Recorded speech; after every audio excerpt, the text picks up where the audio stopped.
Hi, I'm Haley Mills, the podcast producer for Integration Nation. In this series of mini episodes, Alison is going to talk about self. On today's mini episode, Alison is going to talk to you about self-reflection, what it means and how this ties into your intersectional identity. Thanks for taking the time to join us for this episode, and I will touch base with everybody afterwards to sum up what Alison talked about and to give you a heads up on what to look forward to in the coming episodes as we expand on the idea of identity. Hi, I'm Alison Sullivan, a licensed clinical social worker, psychotherapist, and you are listening to Integration Nation, a podcast to introduce you to and expand your knowledge about effective, integrative mental health concepts, practices, and approaches. Today's mini episode is going to talk about self-reflection, another really important mindfulness tool. And although it's similar to self-inquiry, it has some notable distinctions. Because the purpose of self-reflection is to get to know your inner self with the same familiarity and intimacy you have with your outer form. Also often referred to as introspection. As a process, it facilitates an understanding of who you are, what you believe in other words, your values, and helps you understand your thinking and behavior. Okay, so now that we know what it is, it's probably time to talk about why it's helpful.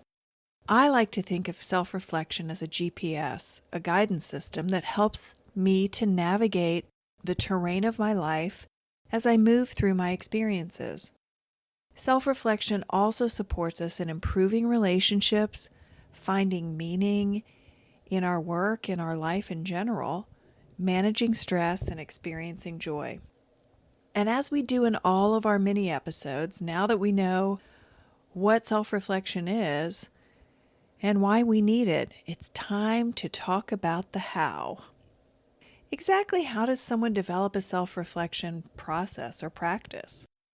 A good starting place is to take a few moments alone with no distractions on a daily basis, if you can, and ideally several times a day. If you're a busy parent, you know this probably means you're going to be heading to the bathroom for a few moments of private time. Once you've found a place of solitude, you can begin by reviewing just a recent experience you've had. And you can review it in a simple way by asking yourself questions like, why did I say and do what I did? And then maybe following that up with, is that thinking and behavior in alignment with my values and goals? Or is it out of sync with those parts of my life? And is there anything I would do differently? Or what do I feel satisfied with in the experience? In a general way, over time, you can use self-reflection to think about values and goals, to refine goals, to make sure that the decisions that you're making are reflective of who you are and where you're going. And that's the real value of developing this type of intimacy. Over time, it can actually become a really natural part of your day and a part of how you are in relationship with yourself, which is just like getting automatic updates to a GPS system. Before we wrap up, I want to offer a few final tips for self-reflection that are actually really important.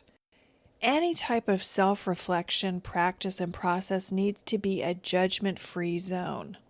And if you start to notice self-judgment and self-criticism, that's a time for some self-inquiry. Asking yourself, how do I know what I'm criticizing myself about is true? And how do I know what I'm judging myself as true? To kind of break out of the rigidity and the ruminating loop of that criticism and judgment. Because when self-reflection is practiced with curiosity and kindness, it really can help us create a solid foundation for a meaningful life. Thank you so much for joining us today. We value you and your time and want to meet you where you are. Please contact us with your comments and questions on our website at alisonsintegrativehealth.org, and please consider leaving us a rating and review about our podcast. It really helps us to expand access to these important topics. Thank you so much for listening to this episode of Integration Nation.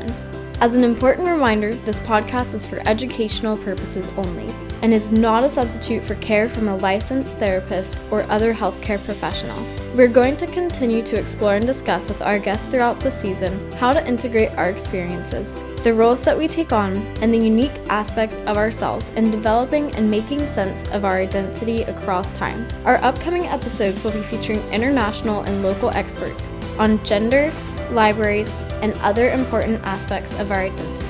Listen to more episodes surrounding these concepts and integrative mental health at allisonsintegrativehealth.org.